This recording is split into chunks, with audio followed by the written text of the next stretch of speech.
Hello, my name's Stephen.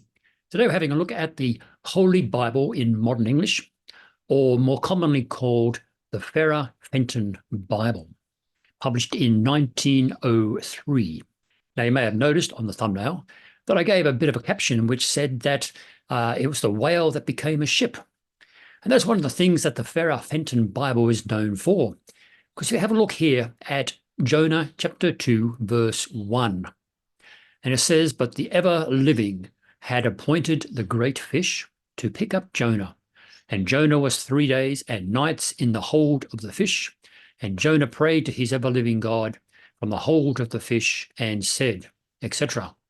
And down here he's got a note which says, "The great fish was the name of the ship," mistranslated whale in the version of the Greek translators, whose blunder has been repeated by all subsequent translators in all languages, to the perplexity of their readers, until they decided to go back to the original statement of the prophet in his own Hebrew. So right off the bat, we have Ferrar Fenton stating that the great fish, or the whale that with Jonah and the whale, as we've come to know, was in actual fact the name of a ship that picked up Jonah when he was thrown into the ocean. So the Ferrar Fenton Bible, written by a gentleman in England called Ferrar Fenton, who believed that the Christian faith would be lost unless a modern English version of the Bible was produced. He was a London businessman.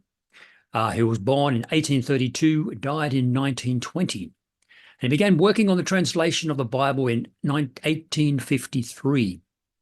He published his translation of the Paul's epistles in 1883 and other parts of the Bible in the years that followed. And the complete Bible, as I said, was published in 1903, with revisions published then in subsequent years up until 1910. Now, Ferrar Fenton had acquired his understanding of ancient Sanskrit, Greek, Hebrew, Latin, through being a distinguished member of the Royal Asiatic Society. Now, as a tradesman and also a businessman, he had access to the numerous ancient Septuagint and Masoretic manuscripts to aid his translation. Also, it is stated that Fenton had also used the Brian Walton's Polyglot Bible of 1657 for minimal referencing. Now, the translation is a literal translation. So let's just have a look at some of the Bible, some of the verses, and see what they say or how they look. So here we have this is taken from the archive.org website. Now we have the book of Genesis, translated direct from the Hebrew by Ferrar Fenton. Book the first. And the first creation of the universe by God, which equals Elohim. And he says here that by periods, God created that which produced the solar systems, then that which produced the earth. But the earth was unorganized and empty, and darkness covered its convulsed surface, while the breath of God rocked the surface of its waters. God then said, "Let there be light," and light came. And God gazed upon that beautiful light, and God divided the light from the darkness. And to the light God gave the name of day, and to the darkness he gave the name of night. This was the close and the dawn of the first age. So that is Genesis chapter 1. As you can see, it reads certainly differently from most of the Bibles that we are familiar with. So let's go over to John chapter 1, verse 1. Here we are in the Gospel of St. John. Now, one thing to note, which I'll talk about shortly, is in the New Testament, Ferrar Fenton put the Gospel of John as the first book in the New Testament. And he says here, introductory note, the Gospel of John is here placed first in order for the following reasons. Number one, this Gospel is especially the doctrinal record of our Lord's life. The great teacher has here elaborated the thought and purpose of God concerning his plan of salvation by a gift. And upon this basis have been formulated and propagated the doctrines of the Christian faith. This record should therefore precede the historical narratives. All these passages which I put between the brackets are comments of the evangelist upon his narrative, made in his old age, when he translated it into the Greek from his original Hebrew from the Greek churches. for the Greek churches. And secondly, there is ample reason for believing the Gospel of John was written at an earlier date than those of the other three evangelists. Yes, then he talks about for discussion on this subject, his particular book. And so here we have in chapter 1, the Word and creation. Verse 1, the Word existed in the beginning, and the Word was with God, and the Word was God. He was present with God at the beginning. All came into existence by means of him. Nothing came into existence apart from him. What originated in him was life, and the life was the light of mankind. That light shines in the darkness, but the darkness did not absorb it. So let's just turn also to Psalm 23. And here we have Psalm 23. And one thing that Ferrar Fenton did was to actually organize the Psalms as though they were actually songs that were sung, which they were in fact. And so we have Psalm 23, the Psalm of David. My Lord attends, I shall not want. He lets me rest in verdant fields. He leads me beside pleasant brooks. He brings me back, my life refreshed, to skip with joy and praise his name. Stanza 2. Though I may walk through the death's dark vale, I fear no hurt, for you are there. Your rod and staff direct my way. Stanza 3. You spread my board before my foes. With flowing cup have oiled my head. And then kindness and mercy follow me on every day I live.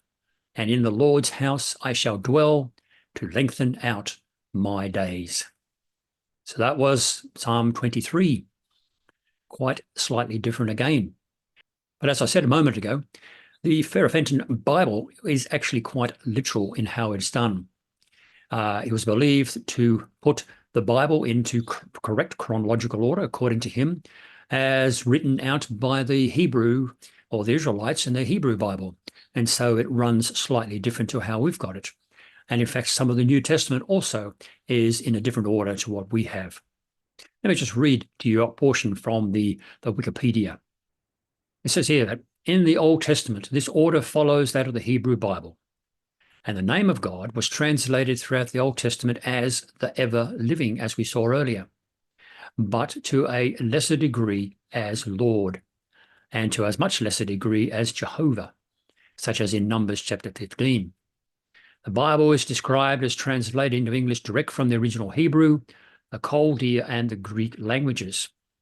For his translation of the book of Job, which appeared in 1898, Fenton was assisted by Hendrik Borgstrom, and this was rendered into the same meter as the original Hebrew, word by word and line by line. His translation of the New Testament is based on the Greek text of Westcott and Hort that we've come across before, and it was approved by many professors and theologians. Fenton's translation, the 9th edition, 1905, includes an added page listing these exact authorities.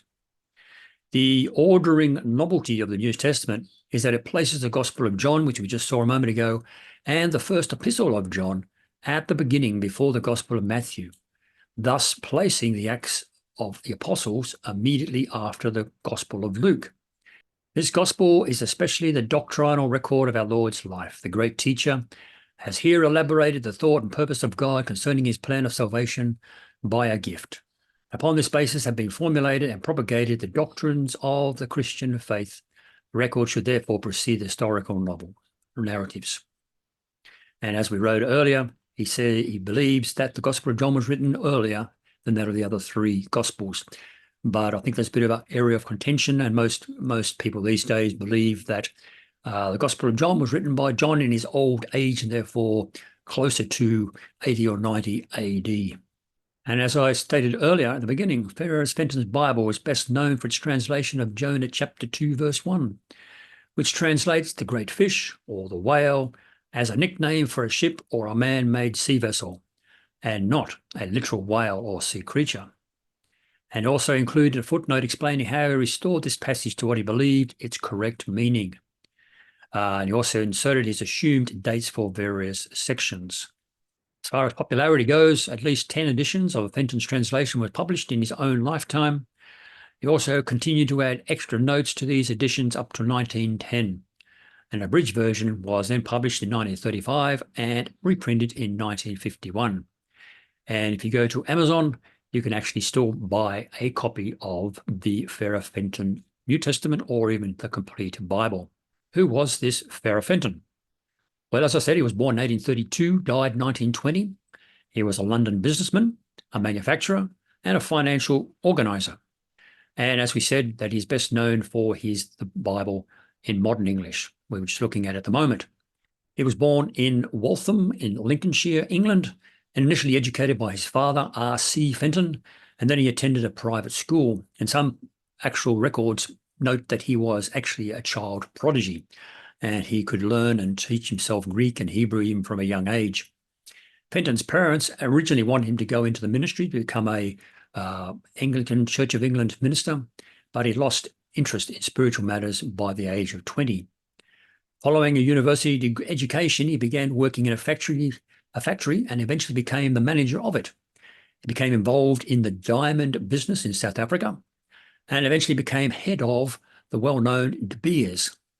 While sources vary on the timing, at one time in his life, a dishonest lawyer caused him to lose his fortune, but he was able to recover and became successful once again.